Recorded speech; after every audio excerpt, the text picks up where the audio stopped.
Le biomimétisme, comme on l'a vu, peut avoir des conséquences géopolitiques. J'ai parlé dans une vidéo précédente de la façon dont, si on pouvait s'habiller avec de la fourrure synthétique d'ours polaire, vous savez, les poils d'ours polaire sont creux, ce qui augmente leur performance thermique. Si on pouvait avoir des vêtements totalement isothermes avec peu de couches, peut-être que demain on pourrait peupler la Sibérie. Ça aura un impact géopolitique absolument extraordinaire, puisqu'aujourd'hui on a la confrontation géopolitique entre deux pays, comme on dit, la Chine, une grande population, un pays relativement petit par rapport à sa population, et la Russie, un très très grand pays, le plus grand au monde, et une population très réduite par rapport à ce pays. Une autre conséquence géopolitique de la bioinspiration, c'est la façon de mener des batailles. On en a parlé aussi, la guerre en essaim. Mais j'aimerais parler de choses un peu plus pacifiques. Une technologie qui a besoin de la bioinspiration aujourd'hui est la technologie des rivières inversées. Qu'est-ce qu'une rivière inversée? Ce serait une rivière qui prendrait sa source en mer et qui finirait dans les terres. Et ça nécessite bien sûr deux technologies. D'abord, des capacités pour dessaler l'eau de mer. Ça, c'est une technologie dont l'enjeu mondial est absolument phénoménal. Et également, il faudrait aussi la capacité à faire monter cette eau très haut, la faire monter pour avoir de la pression, comme dans un château d'eau, pour pouvoir pousser l'eau très loin dans les terres sans avoir à utiliser des pompes qui fonctionneraient à l'électricité par exemple. Or, il se trouve que les arbres savent faire ça.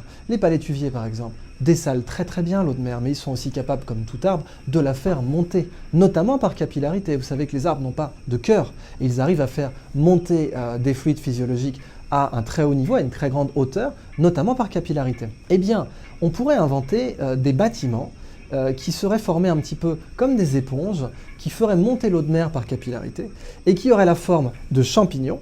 Le sommet du bâtiment ressemblerait à la tête d'un champignon, serait comme une sorte de serre dans laquelle l'eau de mer, une fois infiltrée et une fois montée, serait évaporée pour être dessalée, et on se retrouverait donc avec un volume d'eau salée en grande hauteur, donc une sorte de château d'eau solaire et aussi marin, capable de stocker de l'eau dessalée en hauteur. À partir de ces technologies-là, qu'on implanterait bien sûr sur les rivages, eh bien on pourrait pousser de l'eau à l'intérieur des terres pour irriguer des zones qui ne le sont pas.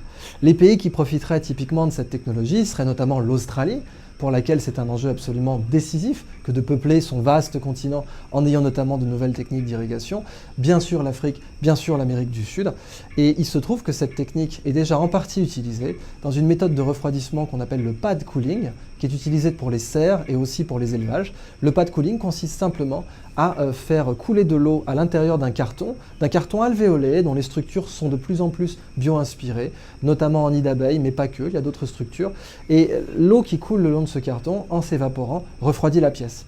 Eh bien, cette adaptation du pad cooling, avec d'autres techniques de bio-inspiration, et notamment de ce qu'on appelle l'architecture bionique, ou arcologie, architecture écologique, pourrait permettre de changer la face du monde, en le sens qu'il serait possible de prendre l'eau des océans, pour l'amener à l'intérieur des terres, de faire des rivières inversées. Pour la petite histoire, il existe une rivière inversée à Chicago, c'est simplement une rivière dont on a retourné le cours pour éviter de polluer le centre-ville, mais en fait, le plus intéressant serait vraiment de prendre des rivières dont la source part des océans et qui finissent dans les terres.